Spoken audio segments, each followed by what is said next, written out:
Hello friends, എല്ലാവർക്കും നമസ്കാരം. വിക്രത്തിൻ്റെ വേദിയുടെയും പുതിയൊരു പ്രണയവിശേഷത്തിലേക്ക് എല്ലാവർക്കും സ്വാഗതം കേട്ടോ.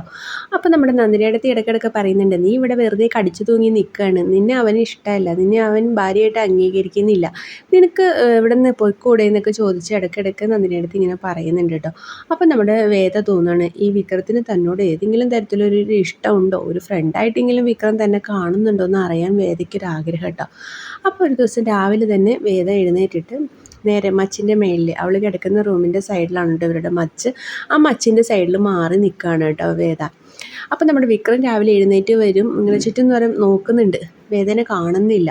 ആ സമയത്ത് നമ്മുടെ നന്ദിനി അടുത്ത് തന്നെയാണ് കേട്ടോ വരുന്നത്. നന്ദിനി അടുത്തോട് ചോദിക്കും, എടുത്തി ആ വേദാളം എവിടെ പോയി എന്ന് ചോദിക്കും. അപ്പോൾ നന്ദിനി അടുത്തേക്ക് എന്തായാലും വേദന ഇഷ്ടമല്ലല്ലോ, അപ്പം നല്ലതൊന്നും പറയില്ല എന്ന് എന്തായാലും വേദയ്ക്ക് തന്നെ അറിയാം. അപ്പോൾ വേദ പറയും, എനിക്കറിയില്ല അവൾ എവിടെ പോയിട്ടുണ്ടാവും വല്ലയിടത്തേക്കും, പറച്ചിലും അന്വേഷണമൊന്നും ഇല്ലല്ലോ, അവളുടെ തോന്നിയാസം നടക്കണ്ടായിരിക്കും അതൊന്ന് പറയും കേട്ടോ. അല്ലെങ്കിൽ അവൾ ഇറങ്ങി പോയിട്ടുണ്ടാവും ഇവിടുത്തെ പൂതി മതിയാക്കിയിട്ടെന്ന് നന്ദിനി അടുത്ത് പറയും കേട്ടോ. അപ്പം നമ്മുടെ വിക്രം ഇങ്ങനെ ആലോചിച്ച് നിൽക്കുകയാണ് കേട്ടോ. എങ്കിലും അവൾ എന്നോട് ഒരു വാക്ക് പറയാണ്ട് പോവോ?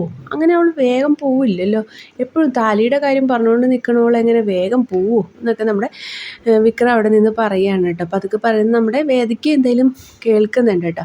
അപ്പോൾ വേദയ്ക്ക് മനസ്സിലായി, അപ്പോൾ താൻ ഇവിടെ നിന്ന് പോകുന്നത് എന്തായാലും ഈ വിക്രത്തിന് ഇഷ്ടമല്ല, എന്നാലും പുറത്ത് കാണിക്കില്ലാത്തതാണെന്നുള്ള കാര്യം നമ്മുടെ വേദയ്ക്ക് മനസ്സിലാവുകയാണ് കേട്ടോ. അപ്പോൾ നമ്മുടെ വീഡിയോ ഇഷ്ടമായെങ്കിൽ ലൈക്ക് ചെയ്യാനും സബ്സ്ക്രൈബ് ചെയ്യാനും ഷെയർ ചെയ്യാനും മറക്കല്ലേ കേട്ടോ. സബ്സ്ക്രൈബിൻ്റെ കാര്യം മറക്കല്ലേ.